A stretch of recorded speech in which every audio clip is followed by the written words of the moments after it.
स्नेनिल्स art of teaching या चॅनलवरती आपल्या सर्वांचं स्वागत आहे. विद्यार्थी मित्रांनो, महाराष्ट्रातील ज्या विद्यार्थ्यांनी टेट दिलेली आहे त्या टेट दिलेल्या विद्यार्थ्यांना अजूनही उत्कंठा लागलेली आहे की आमचा रिझल्ट हा कधी लागणार आहे. 2 दिवसापूर्वी एक व्हिडिओ मी टाकलेला आहे विद्यार्थी मित्रांनो, जे रिझल्ट लागलेला आहे म्हणून.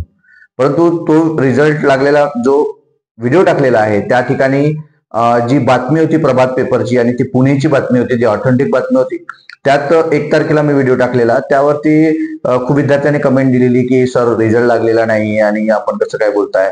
विद्यार्थी मित्रांनो, रिझल्ट हा IBPS कधीही लावू शकते हे लक्षात घ्यायचं आहे. त्याची कोणीही शाश्वती घेत नाही. परंतु जी बातमी आलेली आहे बातमी ऑथेंटिक होती. कोणतीही बातमी ही पेपरला न्यूजपेपरला खोटी बातमी येत नाही आणि आली तरी त्याचा पाठपुरावा आपल्याला करणं गरजेचं आहे. आपले कोणी मित्रमंडळी असतील, पुण्यात असेल, त्यांना विचारायला लावा, जेणेकरून तुम्हाला ते समजेल की त्याची डेट अजून फिक्स नाही आहे. पण त्यांनी दिलेलं होतं की पहिल्या वीकमध्ये. आता आजची 3 तारीख आहे, अजूनपर्यंत रिझल्ट लागलेला नाही. पण तो आजही लागू शकतो, उद्या लागू शकते, त्याबद्दल शाश्वती नाही. म्हणून हा एक व्हिडिओच्या बाबतीत तुम्हाला सांगतोय. आणि आपल्या हा जो प्रश्न आहे, तर असे आपले जे 3 प्रश्न आहेत, 3 प्रश्न कोणते, तर जो रिझल्ट आहे तो रिझल्ट कधी लागणार आहे, नॉर्मलायझेशन होणार आहे का, आणि आपली शिक्षक भरती जसा रिझल्ट लागला त्याच्यानंतर आपला पवित्र पोर्टलवरती जागा येईल का, रजिस्ट्रेशन सुरू होईल का, या 3ही प्रश्नाची उत्तर आपण या व्हिडिओमध्ये बघणार आहोत. आपण माझ्या चॅनलला पहिल्यांदा आले असाल तर पहिल्यांदा माझ्या या चॅनलला सबस्क्राईब करा, जेणेकरून येणारे जे काही अपडेट्स असतील, मग शिक्षक भरतीचे अपडेट असेल किंवा इतर शिक्षणासंदर्भातील कोणतेही अपडेट असेल, हे या सर्व माहिती आपण या चॅनलला देत असतो. बघा, मी आताच सांगितलं तुम्हाला की रिझल्ट बद्दल शाश्वती नाही. हा पहिला प्रश्न आहे.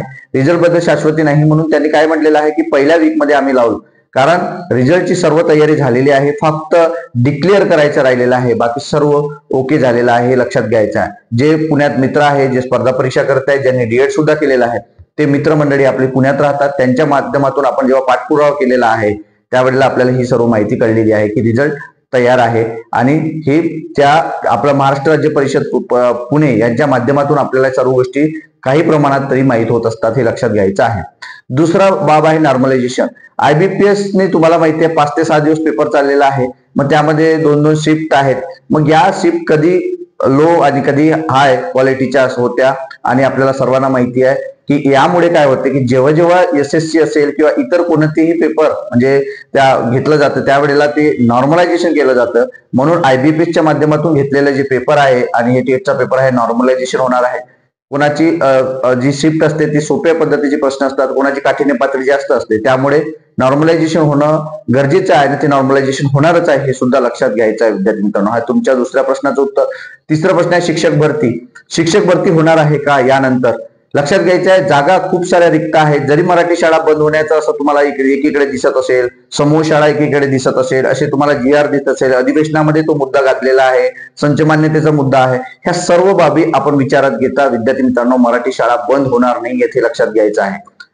मग मराठी शाळा बंद होणार नाहीये तर आपल्याला त्या ठिकाणी डीएड झालेले जे विद्यार्थी आहेत, बीएड झालेले जे विद्यार्थी आहेत, त्यांना त्या ठिकाणी वर्णी लागणार आहे. मग तुमची वर्णी कधी लागेल तर टेट मध्ये जेव्हा चांगले मार्क्स असतील तुमचे, त्यावेळेला तुमची वर्णी लागेल. आणि 10,000 पेक्षा जास्त जरी आता भरती झालेली जरी असेल, जरी मुलाखतीला विद्यार्थी मुलाखतीला जात असतील, ही भरती झाल्यानंतर आपल्या पुन्हा पण त्याची शाश्वती नाही. जागा कधी येतील, कधी त्याची ऍड येईल याबद्दल मी सांगत नाही. परंतु ह्या ज्या जाहिराती आहेत ही जाहिरात नक्कीच येईल आणि ज्या माध्यमातून आपले जे काही ज्यांना चांगले मार्क्स आहेत, जे 140 अबो मार्क्स आहेत, अशा विद्यार्थ्यांना खरंच 100% त्यांची नोकरी फिक्स आहे, हे सुद्धा लक्षात घ्यायचं आहे विद्यार्थी मित्रांनो.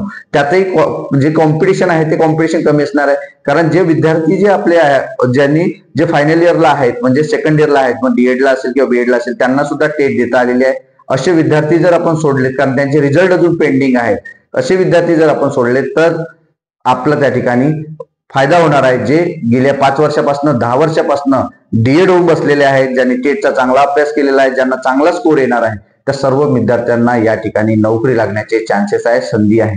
जर भरती निघली तर भरती निघणारच आहे, हे सुद्धा लक्षात घ्यायचे.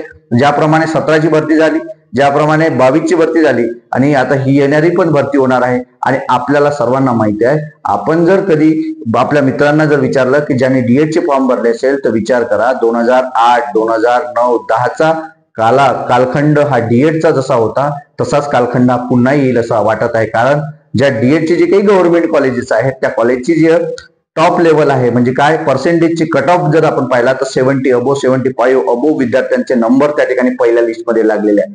एके काळ असा होता मधले 5-6 वर्ष की जे डीएड ला कोणी विचारत नव्हतं. डीएड कॉलेज ओस पडलेली होती, ती कॉलेज पुन्हा भरलेली आहे आणि त्याचा टक्का जो आहे तो 75% वाढलेला आहे. ही कॉलेज रेग्युलर त्यांनी काढलेले आहेत, म्हणजे रेग्युलर होणार आहे असं त्यांनी हमीपत्र आपल्या विद्यार्थ्यांकडनं भरून घेतलेलं आहे. तर विद्यार्थी मित्रांनो, हे लक्षात घ्यायचं आहे की डीएडला किंवा या शिक्षक भरतीला पुन्हा उधाण आलेलं आहे. त्यामुळे आपल्याला चांगले जर मार्क्स मिळाले तर नक्कीच आपले या ठिकाणी वर्णी लागणार आहे आणि ह्या टेट निकाल लागल्याबरोबर आपल्याला जी काही आपली डॉक्युमेंट लागणार आहेत ती मात्र आपल्याला बरोबर रेडी ठेवायची आहे. त्याशिवाय आपल्याकडे पर्याय नाही. त्यामुळे एक जरी डॉक्युमेंट तुमच्याकडे कमी असला तर त्यात कुठेही एक्सक्यूज चालणार नाही म्हणजे नाही, हे लक्षात घ्यायचं आहे. यासाठीचा हा व्हिडिओ बनवला होता. हे 3 मुद्दे होते. यावरती आपल्याला हे 3 मुद्द्यावरती अजून काही आपल्याला काही समस्या असेल तर आपण नक्की कमेंट बॉक्समध्ये आपण विचारू शकता. आणि स्नेनिल चार्ट ऑफ टीचिंगचा व्हॉट्सअपचा ग्रुप आहे, त्याला जॉईन व्हा आणि या चॅनलला सुद्धा सबस्क्राईब करा. विद्यार्थी मित्रांनो, ही माहिती कशी वाटली नक्कीच लाईक करा आणि चॅनलला सबस्क्राईब करा. धन्यवाद.